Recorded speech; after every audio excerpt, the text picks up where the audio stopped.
No, like no, mất tên lú chỉ mà lú sầu rồi. Qua hai rồi tí. Tụi nó chỉ tên lú chỉ mà lú sầu rồi. Chớ lú nè.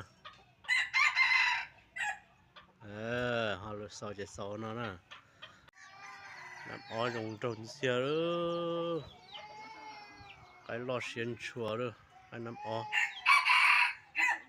Nó con nó con chế nó tụi nó chế nó đi lên tàu tủ rồi, cái lỗ rồi. Trong nó chỉ tàu mù, nó cái mà trong hồ chế xỉ cái mà thả ra sẽ chỉ tàu mù nữa. Là số qua lần ta.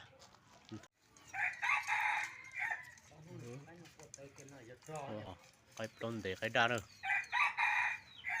Ôi chỉ đâu đâu.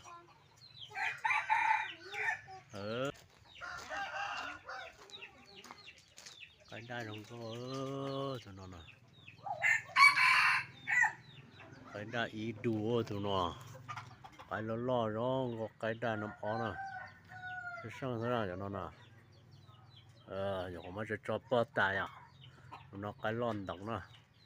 Cái tờ rong có cái tầng chia nè tụi nó nè.